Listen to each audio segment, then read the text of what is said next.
exactly what happened with Miss Drysdale. Well, I come around the side of the house, and I see this here lady fighting with a furry-looking varmint. Turned out it was Miss Drysdale. No, Uncle Jed, it was a fox.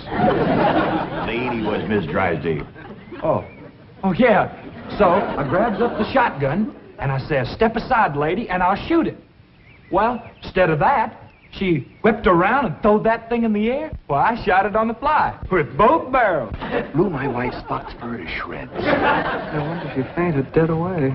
I caught her just in time. The chauffeur had to help me get her into the car. She was out like a light. She was stewed to the gills. You said it took 2 men to get her back in the car. You know, Jethro, could be that there fox was Miss Drysdale's pet. Why in tarnation would she want a sneaky old fox for a pet? 'Cause them kind of people are liable to do anything. What kind of people? Ask your pa. Well, I reckon I can't protect you from the ugly side of life forever. You see, Miss Drysdale is what city folks calls what was her husband called it, Granny? Hypochondriac. Yeah. That means she drinks a little. A little. Her own husband said her bedroom was full of bottles.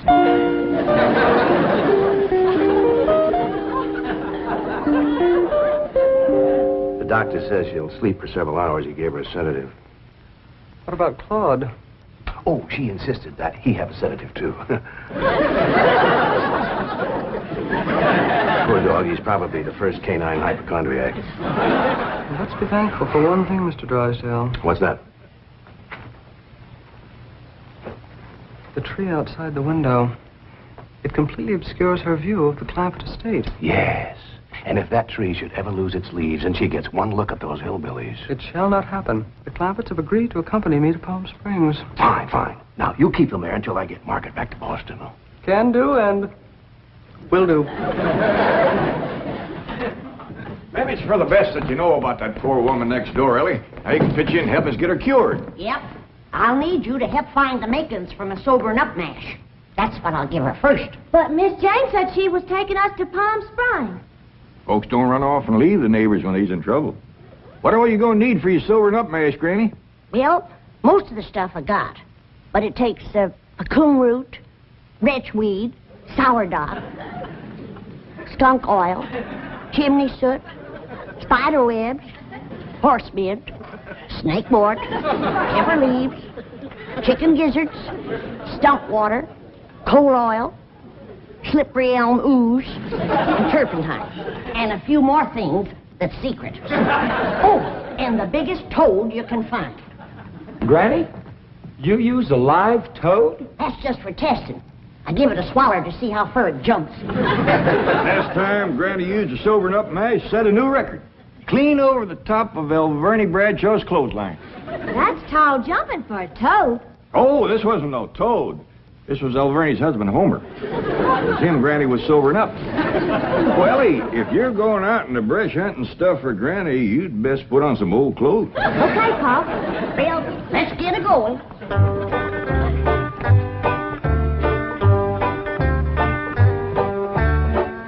Oh, I pert near forgot. I have to have some goat's milk.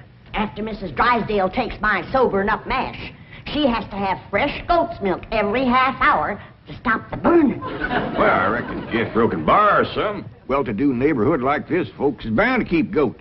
Everybody except us. We ain't even got a cow. Nor pigs neither. Nor chickens. We ain't even got nothing to pull a plow. You're supposed to be so dad blame rich. I'll bet we're the only family in Beverly Hills that ain't got a mule. I reckon it is high time I was stocking this place. Even Mr. Drysdale's been after me to buy some cattle. Well, good for him. Yeah, just the other day he says to me, Mr. Clampett, you got $25 million in cash. You ought to put some of that money into stock.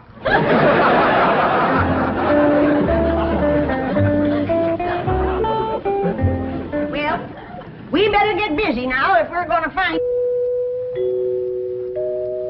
There goes that music again. Jethro, did you ever find out where that's coming from? No, sir, I didn't.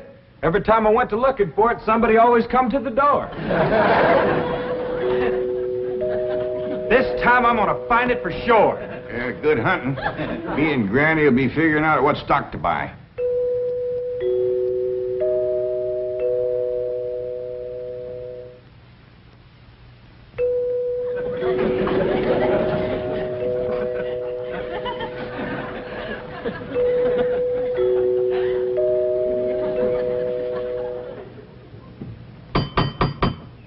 Doggone it, never failed. Howdy, Miss Hathaway. Oh, please stop calling me Miss Hathaway. Now, if I can call you by your first name, Jethro, surely you can do the same for me. But, Please? well, howdy, Miss Jethro. How about calling me Jane? I like that better. Well, are we all set to leave for Palm Springs? No, ma'am. Uncle Jed and me's going to town and buy some stock. Stock? Yes, ma'am. Mr. Drysdale, he told Uncle Jed he had ought to put some of his money into stock. He dictated a memo on that. But you needn't waste time driving into town. You can order your stock by telephone. Now, here are Mr. Drysdale's recommendations. He doesn't want your Uncle Jed to get a bum steer. Oh, Uncle Jed, he wouldn't buy no bum steer. They should be cautious in the bull market. You got to be careful with cows, too. Jethro, you have the most delightfully bucolic sense of humor. Now then, would you like to ride to Palm Springs with me, or would you prefer to drive and meet me there? Jethro? Oh, yes, ma'am. Would you like to drive your own car? Oh, yes, ma'am. I like to drive. Very well. I have typed out explicit directions. I've even drawn a map showing the exact location of the hotel. They have a lovely pool, and... Jethro. Oh, yes, ma'am. I'm taking a bikini to Palm Springs. Is that faster than a train? Jethro, you dear naive boy. You shall see when we go swimming. You Tarzan. Me Jane. No, ma'am. I'm Jethro Bodine. I almost hate to see you change. I ain't gonna change. Oh, yes, you will. Under my tutelage, you will become an educated man of letters. Someday I shall introduce you as Jethro Bodine. B.A., M.A., Ph.D.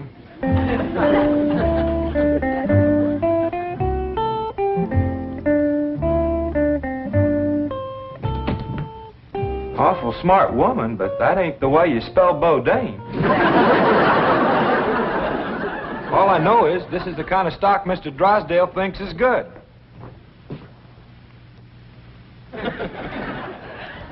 What does that say? IBM. What's that spell? IBM. What's an IBM? I don't know. Next it's got, Us's. Us's? Well, that's what's wrote there. USS. That makes sense. Well, maybe it ain't Mr. Drysdale's fault. Just between you and me, that Miss Hathaway can't spell for sour grape. I don't need this list nohow. Me and Granny's already figured out what we want. That's right. A pair of goats, 3 pigs, 4 cows, a bull, a mule, and a dozen chickens. Reckon we get all that on the truck? Don't have to. Miss Hathaway says just call on the telephone and they bring them out. Oh, now, ain't that nice? Hello? Jed, I watched that banker feller. You have to stick your finger in them holes and spin her a while. All right.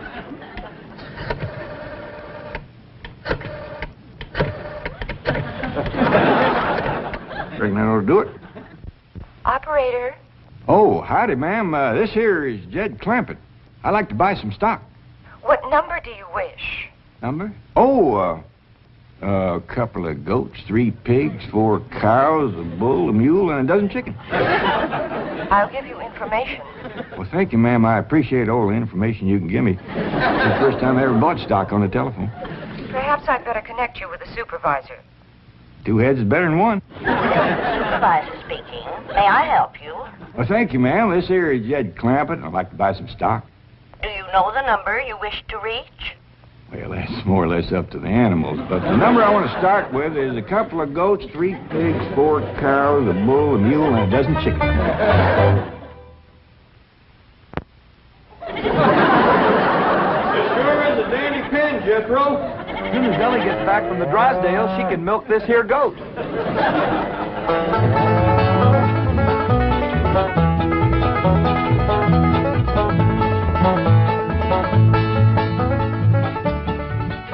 Drysdale sure has got a nice house, ain't it, Granny? Yep. Nice house, nice car, nice job. But the evil of drink has sure laid a heavy hand on his heart. Never forget, Ellie, drinking is a curse. But you take a drink now and then, Granny. Never more than a thimbleful.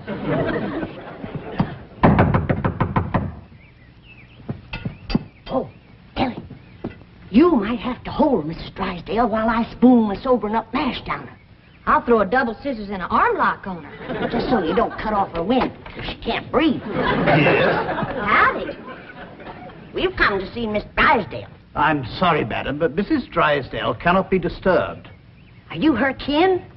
I'm a butler. Oh, that must have been her maiden name. You were taking care of her, are you? I am a butler, madam. Well, I'm glad to see that her family ain't ashamed to help her. Whom shall I say called? Well, this here's Granny, and I'm Ellie Mae. Paul and Jethro would have come too, but they're busy with the cattle. Very good. Hold on now. We've come to see Miss Drysdale. Mrs. Drysdale is indisposed, madam. She is not receiving. Oh, still sleeping it off, huh? Well, when she comes to, you just spoon half of this down her and then stand back. Yeah, she'll commence to doing some tall jumping. Don't bite you. We'll be back later with the goat's milk. Want me to stay and help you do for Miss Drysdale? We are managing, thank you. Are you doing the washing and the cleaning and the cooking for her? Certainly not. Oh, just letting it pile up on her, huh? I am a butler. Oh. Wants me to haul him out of there, Ranny, and wrestle him down? Kin folks have certain rights. Family comes first. He sure is proud of that family name, ain't he? Yeah. To hear him talk, the butlers don't get wet when it rains. Did you say something, dear? Well, speak up, dear. Did I get you something? Come in. I beg your pardon, sir. The butler said some people from a ranch brought this for Madame. From a ranch? Well, he said they mentioned cattle. They call themselves Granny and Ellie Mae. The Clampetts. They haven't gone to Palm Springs. Jethro, get him in through that gate. That's the way. Suey! Hey, hey! Ah! Get in there. Get in there, Pig! Get in, Pig! Come on! Get Pig! That's the way. Suey! No, surely not. Marie, tell me I'm hearing things. You're hearing things, sir. Cows, chickens, pigs, goats. No.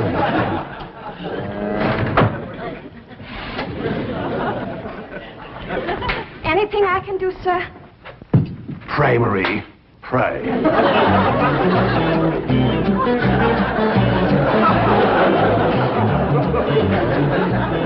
Hold your horses, I'm a-coming. Oh, howdy, Mr. Drysdale. Did your wife take Ellie Mae? Where's your father? He's tending the cattle. He brought cattle into this beautiful estate? No, he called on the telephone, and some men brought him in a truck. Yes, sir. I'm just fixing to go milk the goats. Come on out to stock pen. Stock pen?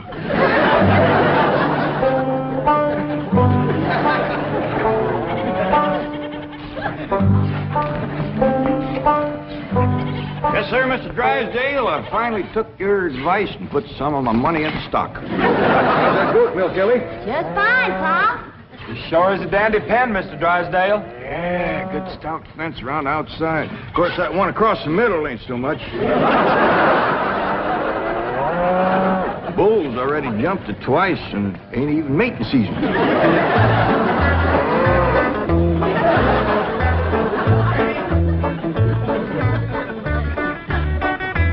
Got ourselves some mighty fine-looking stock. Of course, they need a little fattening up. Mr. Drysdale happy to see him? Granny, he was so happy he couldn't talk. He just kind of hung on a fence and made little gurgling noises in his throat. Well, that poor man has some joy coming to him. I'm glad to be able to help him to forget his trouble for a spell. Here's the goat's milk, Granny. Oh, good, Ellie. Now, you run that right over to Mrs. Drysdale. That sobering up mash smarts considerable unless you follow it up with fresh goat's milk. Ellie, Mr. Drysdale ever find his tongue? Yeah, Pa. Whilst I was milking the goat, I heard him kind of mumbling like he was giving thanks.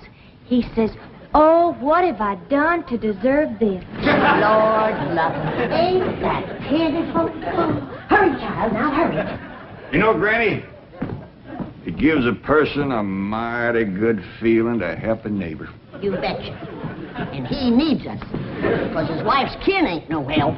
Who's that? That high and mighty Mr. Butler, that's who came to the door when Ellie and me took the mash over. Wouldn't let us see Miss Drysdale. Now, you can't hardly blame him for not wanting folks to see it. Uncle Jed, the bull jumped that little fence again, so I tied him back over on his side. Where's Mr. Drysdale? I asked him to come in for some coffee. It was the funniest thing would happen to him. You know how he was hanging on the fence of the stock pen? Kind of gurgling and mumbling happy-like? Yeah. Well, all of a sudden, he points up towards his house and says, "My wife. That's her window."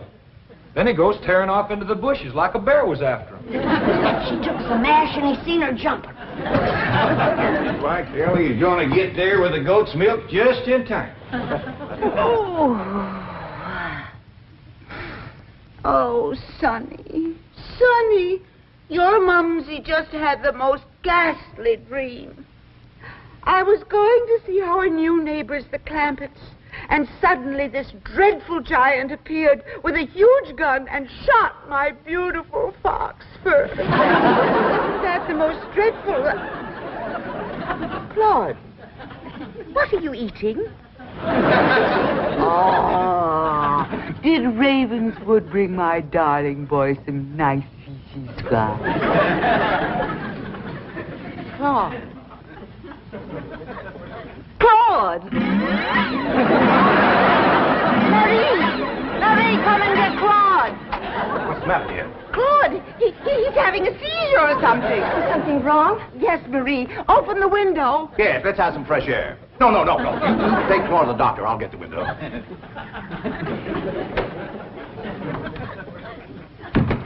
Well, darling, how do you feel? Dreadful. My nerves are shattered. Open the window, dear. Well, it might not be good for you, Margaret. Oh, don't be silly, Milburn. I need oxygen. Besides, I adore the fragrance of that jasmine that grows on the fence of that tennis court next door. Now, open the window. All right, dear, but first I have a surprise. Surprise? Don't move. I'll be right back. Granny, that there butler fella wouldn't let me through that door again. And he wouldn't take this milk, neither. Why not? He said he wouldn't touch nothing more from us without it was sterilized. What's sterilized? Oh, we had that in school once. That means soaked in alcohol. Alcohol? Appears to me like Mr. Drysdale's got two drinkers on his hands. Mrs. Drysdale must be in terrible shape. Fighting mean. Scratching and clawing people and everything. How do you know? I heard her yelling and screaming clean from upstairs. She says, "Marie, come and get Claude." Sure enough, pretty soon, this poor girl come a-running down yelling, "Take me to the doctor. I got Claude." Family or no family, that woman needs help, and by thunder, she's gonna get it.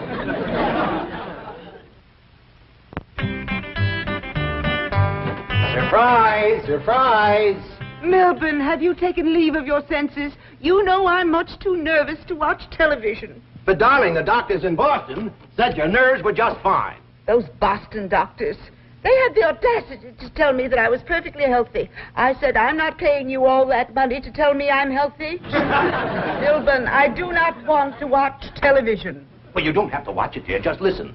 There's an exciting Western on. Weston, Milburn, shut that off and open the window. I will. Oh, there we are. Milburn, are you going to open the window or am I? I am, dear.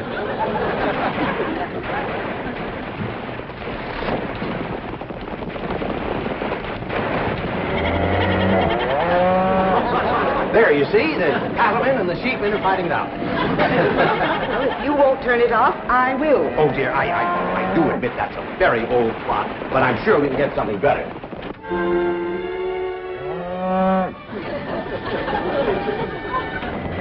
That medical program, go back to that. Well, don't you think that's a bit depressing? I want the medical program. All right.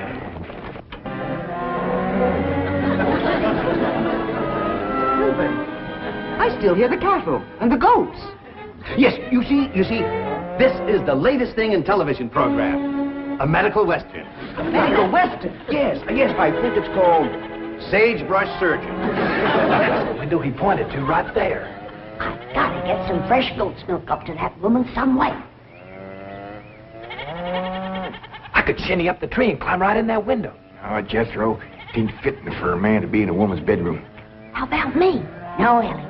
You're too young to handle somebody wrestling in the grip of old John Barleycorn. I gotta get up there and have a goat handy to milk ever so often.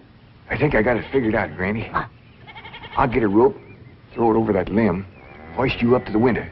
Jethro, you get that Mr. Butler away from the front door. Then, Ellie, you take a nanny goat, lead it upstairs to her room for Granny. All right, Pa. But that little goat ain't gonna do nothing unless it's got that little chicken sitting on his back.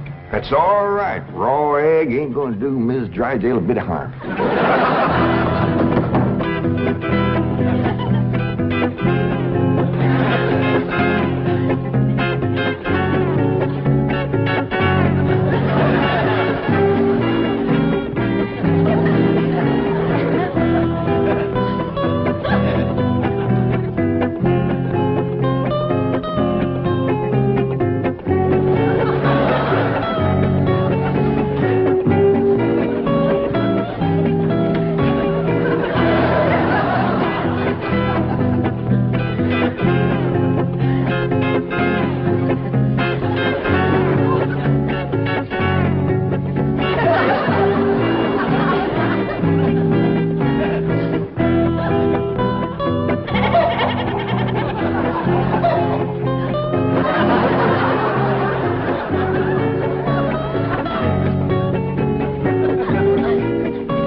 Margaret, what are you doing? Packing.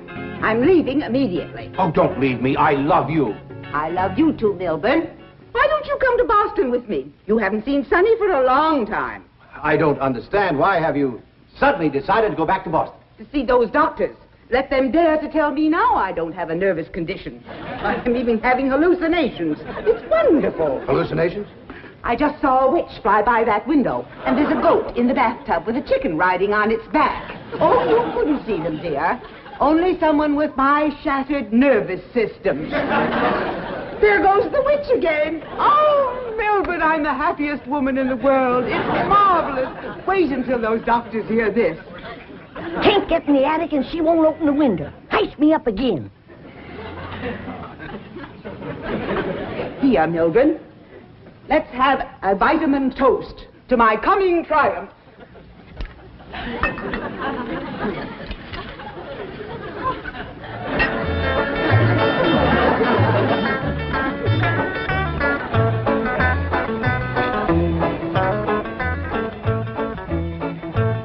It's too late, Jed. What do you mean, Granny? We didn't get to her in time. Now she's got her husband on the stuff.